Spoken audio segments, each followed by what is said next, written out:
Hello प्यारे बच्चों, स्वागत है आप सभी के एक नई वीडियो में। आज की वीडियो में मैं आप सभी को क्लास 6 मैथ के अभ्यास 9B को कंप्लीट करवाने जा रहा हूं। इसके पहले की जितनी भी एक्सरसाइजें हैं सबको मैंने ऑलरेडी अपने चैनल पर कंप्लीट करवा रखी हैं। अगर आप सभी ने अभी तक उन वीडियोस को नहीं देखे हैं तो आप सभी हमारे चैनल पर जा करके बड़े आसानी से उन वीडियोज़ को देख सकते हैं। तो आइए यहाँ पर पहला क्वेश्चन हम पढ़ते हैं और इसे सॉल्व करते हैं। पहला क्वेश्चन दिया गया है, पार्श्व चित्र में तिर्यक रेखाओं की पहचान कर अपनी अभ्यास पुस्तिका में लिखिए। ठीक है, तो यहाँ पर आपको पता होना चाहिए तिर्यक रेखा आखिर पहचानते कैसे हैं। ठीक है, तिर्यक रेखा पहचानने का सबसे आसान तरीका होता है कि जो तिर्यक रेखा होती है उसे चाहे जितना हम आगे बढ़ाते हैं तो वो कभी भी आपस में मिलती नहीं है। ठीक है, मतलब वो समान दूरी पर होती हैं। तो इसके अंदर देखिए आपको चार रेखाएं दिख रही हैं। ठीक है, पहली है यन और दूसरी, पहली यन दूसरी के, तो ये दोनों देखो आपस में इधर देखिए ज्यादा दूरी है और इनके एक साइड कम दूरी है। ठीक है, अगर हम इसको आगे बढ़ाएंगे तो ऐसा होगा कि एक समय आएगा ये दोनों आपस में मिल जाएंगे। ठीक है, तो इसलिए ये तिर्यक रेखा नहीं होगी। जबकि यल और यम देखिए दोनों समान दूरी पर हैं और कहीं पर भी ये मिलेंगे नहीं, क्योंकि समान दूरी पर होने पर देखिए इस साइड भी इसके समान दूरी है और इस साइड भी समान दूरी है। ठीक है, इसलिए जो यल और यम होगा यही आपकी क्या होगी, यही आपकी एक त्रियक रेखा होगी। ठीक है, ये आपकी समांतर रेखा होगी और यन और के जो होगी यही आपकी त्रियक रेखा होगी। ठीक है, तो यल और यम क्या है, समांतर रेखा है। ठीक, क्योंकि समान दूरी पर है और इसको आगे जाए जितना हम बढ़ाएंगे ये मिलेंगे नहीं। ठीक है, तो त्रियक रेखा यहाँ पर पूछ रहा है आपसे, त्रियक रेखा में आपको क्या लिखना है, यन और के। तो चलिए कॉपी पर चलते हैं और आंसर किस तरह से लिखना है उसको मैं आपको समझा देता हूँ। तो देखिए आंसर में आपको इस तरह से लिखना है, त्रियक रेखाएं यन तथा के हैं। ठीक है, तो अब चलिए सेकंड नंबर क्वेश्चन को हम पढ़ते हैं और इसको किस तरह से सॉल्व करना है इसको समझते हैं। सेकंड नंबर क्वेश्चन आपको दिया गया है, पार्श्व चित्र में बताइए कि रेखा ए बी और रेखा सी डी के अंतः क्षेत्र और बाह्य क्षेत्र में क्रमशः कौन कौन से बिंदु हैं। ठीक है, इसके अंतः क्षेत्र में ये देखिए दो रेखाएं आपको दिख रही है ना, ए बी यहाँ पर है और सी डी यहाँ पर है। ठीक है, इन दो रेखाओं के बीच में जो अंतः क्षेत्र में स्थित बिंदु है और जो बाह्य क्षेत्र में स्थित बिंदु है उनको बताना है। तो यहाँ पर देखिए अंतः क्षेत्र यानी होता है अंदर की ओर, ठीक है, बाह्य क्षेत्र यानी होता है बाहर की ओर स्थित बिंदु। अब देखिए जैसा कि आप सभी देख सकते हैं ए बी के अंदर कौन कौन से स्थित हैं, ध्यान रखिएगा ये जो बिंदु होनी चाहिए ये अंदर होनी चाहिए, लाइन पर टच नहीं होने चाहिए। ठीक है, तो देखिए यहाँ पर ए दिख रहा है लेकिन ए का बिंदु जो है लाइन पर टच है इसलिए इसको नहीं लेंगे। ठीक है, अंतः अंतः क्षेत्र में तो जी जो है ये नहीं टच हो रहा है, जी हो गया एक और जे हो गया, और देखिए यफ तो है लेकिन इसका बिंदु दिख ही नहीं रहा है, मतलब ये इसी लाइन में कहीं ना कहीं टच है। ठीक है, इसलिए नहीं दिख रहा है तो इसको भी नहीं लेंगे। यच जो है ये लेंगे, तो जी जी जे यच, ठीक, कितने होंगे, जी जे यच, या आप ऐसे बोल सकते हैं यच जी जे। ठीक है, इस तरह से इसको इंग्लिश के क्रम में हम लिखेंगे तो होगा यच जी जे। ओके, तो यहाँ पर हम क्या होगा आपका, तो चलिए कॉपी पर चलते हैं और देखते हैं किस तरह से इसका आंसर लिखना है।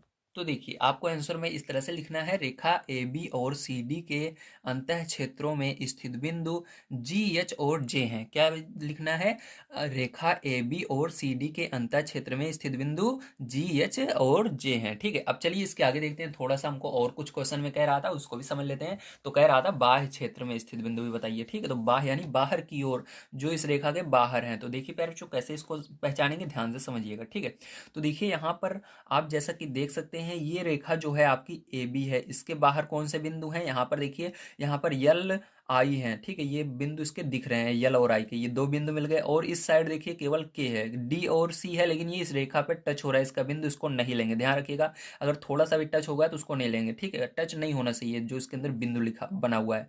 तो यहाँ पर कितने बिंदु हो गए आपके, यल आई के। ठीक है, तो इसको क्रम में लिखेंगे तो हो जाएगा आई के यल। ठीक है, तो चलिए अब लिख लेते हैं इसको हम। तो यहाँ पर हम लिखेंगे, तो देखिए इसको आपको इस तरह से लिखना है, और बाह्य क्षेत्र में स्थित बिंदु आई के यल हैं। ठीक है, इस तरह से अगर आप लिख देंगे तो आपका ये जो आंसर है बिल्कुल सही हो जाएगा। ठीक है, अब देखिए इसके अंदर तीसरा नंबर क्वेश्चन हम पढ़ते हैं और इसको समझते हैं किस प्रकार से करना है। ठीक है, तो थर्ड नंबर का क्वेश्चन आप सभी को दिया गया है, पार्श्व चित्र को देखकर रिक्त स्थानों की पूर्ति अपनी अभ्यास पुस्तिका में कीजिए। तो यहाँ पर चित्र कहाँ पर है, ये रहा चित्र। ठीक है, इस चित्र को देख करके आपको इस रिक्त स्थान की पूर्ति करनी है जो खाली जगह है। ठीक है, तो अब ध्यान से समझिएगा, यहाँ पर पहला नंबर क्वेश्चन हमको दिया गया है कोण दो, इसको क्या पढ़ेंगे, कोण पढ़ेंगे, कोण दो और डैश एकांतर कोण है।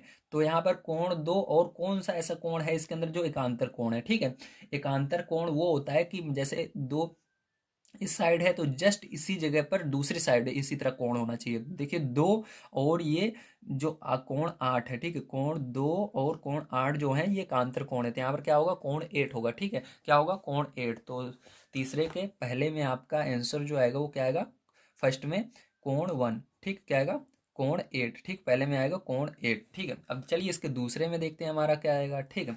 अब दूसरा नंबर देखिए यहाँ पर दिया गया कोण 2 और डैश संगत कोण है। अब ये बताइए कोण 2 का संगत कोण कौन सा है। तो कोण 2 का संगत कोण देखिए, संगत कोण जैसे ये है बिल्कुल इसी जगह पर इस साइड भी होना चाहिए। तो कोण 2 और कोण 6 देखिए संगत कोण दोनों है, ठीक है, ध्यान रखिएगा। तो कोण 2 और कोण 6 जो है वो संगत कोण है, तो यहाँ पर क्या लिखेंगे, कोण 6, ठीक है। अब तीसरा नंबर क्वेश्चन देखिए किस तरह से करना है। तीसरा नंबर क्वेश्चन दिया गया है कोण 2 और डैश तिर्यक रेखा के एक ही ओर स्थित अंतः कोण है। मतलब कोण 2 जो है इसका अंतः कोण क्या है। तो कोण 2 का अंतः कोण मतलब एक ही ओर रहना चाहिए, ध्यान रखिएगा। तो इसका कोण 2 का अंतः कोण जो होगा यहाँ पर प्यारे बच्चों वो होगा कोण 5। क्या होगा, कोण 5, ठीक है, क्या होगा, कोण 5। ओके, यहाँ पर देखिए कोण 2 का अंतः कोण क्या होगा, कोण 5 होगा, ठीक है। ये एक ही ओर स्थित अंतः कोण है, ठीक है, एक ही ओर है। देखो अंदर ये भी है, अंदर ये भी है, ठीक है, इस तरह से। अब देखिए आपको 4 नंबर क्वेश्चन दिया गया कोण 3 और डैश तिर्यक रेखा के एक ही ओर स्थित कोण है। मतलब कोण 3 के तिर्यक रेखा के एक ही ओर स्थित कोण कौन सा है बताइए। एक ही कोण 3 जैसे एक तरफ स्थित है, उसी तरह से दूसरा कोण कौन सा है जो बिल्कुल इसी तरह से दूसरी तरफ स्थित है। देखिए कोण 3 अगर ऊपर की तरफ है तो नीचे भी ये जो है ये भी ऊपर की तरफ बना हुआ है, ठीक, कोण। तो ये क्या है, तिर्यक रेखा, ये है तिर्यक रेखा के एक ही ओर स्थित कोण है, ठीक है। तो यहाँ पर कोण 3 कोण 8 होगा। कोण 3 तो पहले से लिखा हुआ है तो कोण 8 हम लिख देंगे, ठीक, 4 में। तो फिर जो यहाँ पर आपका होता है ये तीसरा नंबर समाप्त। चलिए अब चलते हैं 4 नंबर क्वेश्चन पर और उसको पढ़ते हैं और उसको सॉल्व करते हैं। तो देखिए 4 नंबर क्वेश्चन में आपको दिखा देता हूँ क्या दिया गया है और इसको अंदर किस तरह से करना है उसको हम समझ लेते हैं। तो 4 नंबर क्वेश्चन आपको दिया गया पार्श्व चित्र को देखकर उत्तर दीजिए। मतलब पार्श्व चित्र को देखना है आपको, जो यहाँ पर चित्र बना हुआ है, उसके बाद आपको इनके उत्तर देने हैं, ठीक है। तो देखिए ये चित्र है आपका, अब इसको ध्यान से समझ लीजिएगा, ठीक है। अभी पहले नंबर क्वेश्चन पढ़ेंगे तो हम यहाँ पर बढ़िया से एक चीज़ को समझने वाले हैं। देखिए यहाँ पर पहला क्वेश्चन दिया गया एकांतर कोणों के युग्मों के नाम बताइए। मतलब एकांतर कोण कौन कौन से हैं उनको बताने हैं, ठीक है। तो यहाँ पर देखिए एकांतर कोण की अगर हम बात करें तो यहाँ पर हमारे कौन कौन से हैं मैं आपको बता देता हूँ। 2 है, ठीक है, 3 है हमारा, 2 है, 3 है और यहाँ पर 6 है और 7 है, ठीक है। ये सब क्या एकांतर कोण है, क्योंकि ये एक जो तिर्यक रेखा है इसके अंदर की ओर स्थित कोण है 2 3 6 7, ठीक, 2 3 6 7। तो यहाँ पर क्या लिखना है, 2 3 6 7। तो देखिए यहाँ पर 2 का इसको इस तरह से इसलिए लिखा गया है क्योंकि जो 2 है, 2 का एकांतर कोण है 3 और 6 का है 7, तो 2 3 6 7, ठीक, इस तरह से आपको क्या करना है, लिख देना 2 3 और 6 7, ठीक है।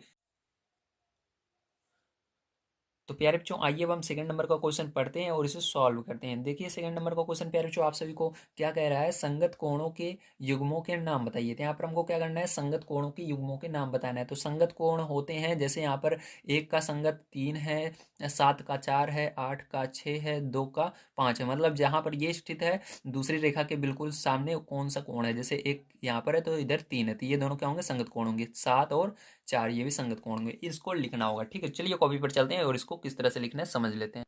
तो देखिए प्यारे जो आपको इस तरह से लिखना होगा कोण 1, ठीक है, कोण 2, मतलब कोण 1 का जो संगत कोण है वो 3 है, कोण 7 का संगत कोण जो है वो 4 है, कोण 2 का जो संगत कोण है वो 5 है और कोण 8 का 6 है। इस प्रकार से अगर आप लिखते हैं तो आपका जो आंसर होगा वो 100% सही होगा और आपको फुल में से फुल मार्क्स मिलने वाले हैं, ओके। तो चलिए यहाँ पर अब तीसरा नंबर क्वेश्चन हम देखते हैं किस तरह से करना है। तो तीसरा नंबर क्वेश्चन आपको दिया गया है तिर्यक रेखा के एक ओर के अंतः कोणों के नाम लिखिए। मतलब तिर्यक रेखा ये जो गई हैं दो, इनके एक ओर के अंतः कोणों के नाम लिखने हैं, ठीक है। तो देखिए यहाँ पर मैं आपको बता दूं, जैसे अंतः कोण यहाँ पर बताने हैं तो देखिए दो यहाँ पर आपके इस पहली लाइन जो गई है इसके अंतः कोण है, 2 का अंतः कोण यहाँ पर 6 है, ठीक, क्या है, 2 का 6 है और यहाँ पर 7 का 3 है, ठीक है। ये दोनों ये यहाँ पर दो कोण बढ़ रहे हैं अंतः कोण में, ठीक है। तो 2 और 6 और 7 और 3, ठीक है। तो इसको चलिए कॉपी पर हम लिख लेते हैं।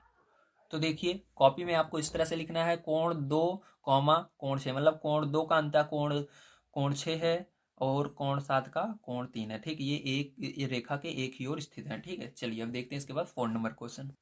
तो देखिए 4 नंबर क्वेश्चन आपको दिया गया है, तिर्यक रेखा के एक ही ओर स्थित बाह्य कोणों के नाम बताइए। अब यहाँ पर तिर्यक रेखा के एक ही ओर स्थित होने चाहिए।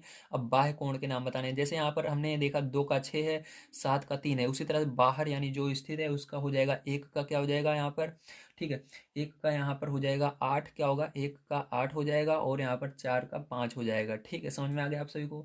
एक 1 का 8 हो जाएगा और 4 का 5 हो जाएगा। ठीक है, चलिए अब देखते हैं आगे।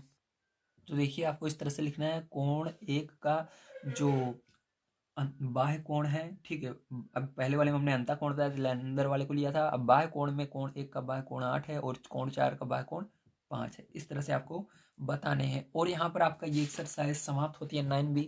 उम्मीद है आप सभी को सारी चीज़ें समझ में आ गई होंगी। ठीक है, अगर आप सभी ने हमारे अन्य वीडियोस को नहीं देखे हैं तो आप सभी मेरे चैनल पर जा करके देख सकते हैं। मैंने वहाँ पर आप सभी को सभी सॉल्यूशंस प्रोवाइड कर रखे हैं। क्लास 8 की मैंने पूरी बुक कंप्लीट करवा रखी है। क्लास 7 की भी आधी बुक कंप्लीट हो चुकी है और क्लास 6 की मैं कंप्लीट करवा रहा हूँ। क्लास 6 और 7 की बुक जल्दी ही कंप्लीट हो जाएगी। आप सभी वहाँ से बढ़िया तैयारी कर सकते हैं। ठीक है, मैं इसके अलावा आप सभी को वहाँ पर 6 से लेकर के 12 तक सभी मैथ के सॉल्यूशन प्रोवाइड कर रहा हूँ। तो मिलते हैं अगली वीडियो में। वीडियो देखने के लिए धन्यवाद। अगर वीडियो पसंद आया हो चैनल को सब्सक्राइब कर लीजिएगा नेक्स्ट वीडियो देखने के लिए। Thank you very much. आप सभी का दिन शुभ हो।